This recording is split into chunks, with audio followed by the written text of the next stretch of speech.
There's been a push, including companies like Starbucks, where they've tried to quash a lot of unionizing.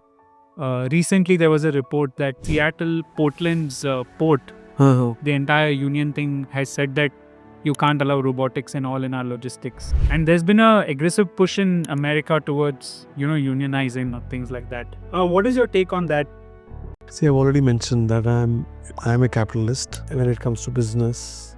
If you add other non-business things to it, I will say I'm ethical capitalist, I'm compassionate capitalist.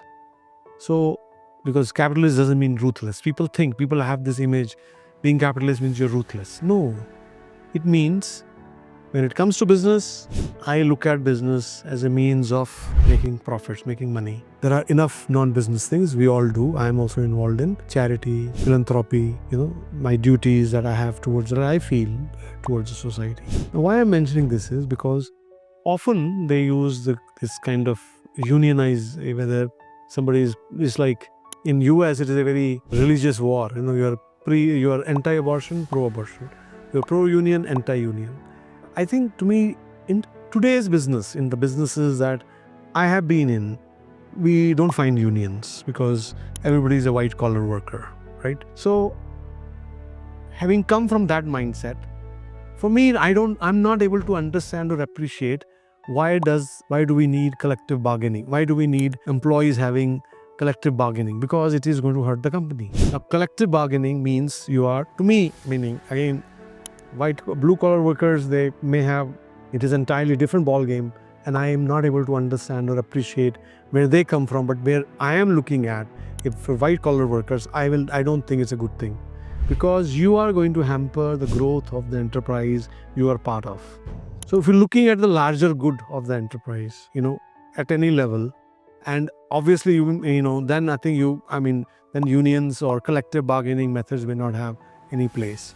But at the same time, I also know that when you see companies making billions and billions of dollars of profit, and these blue collar workers are not able to raise their standard of living, and so then I think that's when kind of this whole thing comes. There's a clash of, you can say, two economic stratas of societies. One is lower, other is higher. This higher is becoming higher and higher.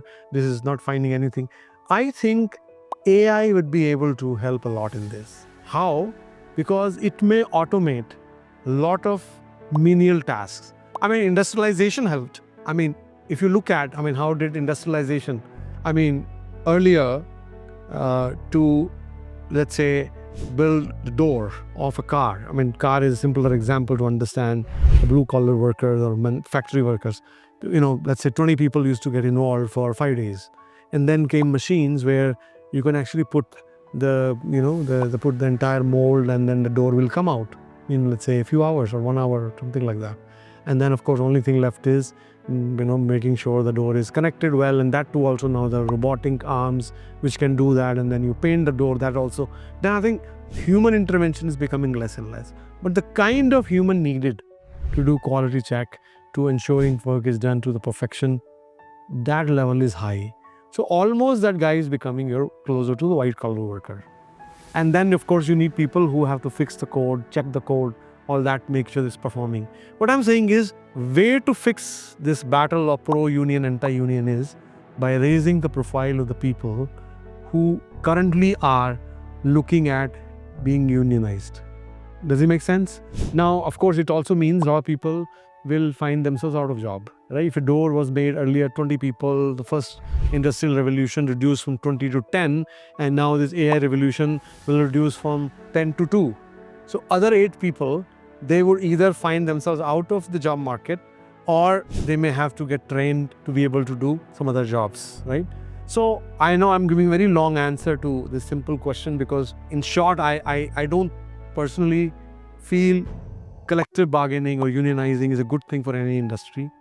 But at the same time, I'm able to appreciate certain industries which already have it. I can appreciate that because the rich guys or the CEOs are making hundreds of millions of dollars, and these workers are not able to raise their. So obviously this mismatch is creating, okay, where do I stand? But I think if the level of these guys goes up, then automatically the need for being unionized will go away. It's just like our technology industry. Nobody talks about unionization in technology industry because the guy knows that tomorrow he can be CEO. I mean, historically, we have seen many industries which have been destroyed, completely wiped out, or let's say to some degree, been damaged by unions or by the unionization of their blue collar workers. And from the complete damage to the industry, I've seen that a number of times in India. I mean, if you know, in the textile industry in Bombay or in Delhi, I know there used to be near my house, there used to be a textile mill, Birla mill, doesn't exist anymore.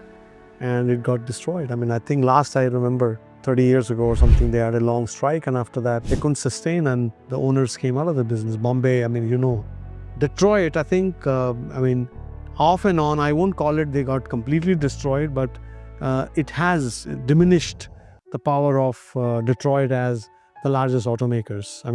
Because all the Japanese companies which came, either they didn't have unionization or didn't have unions, or they didn't allow, so these kind of things happened there. Japanese companies or Korean companies, they were at an advantage there.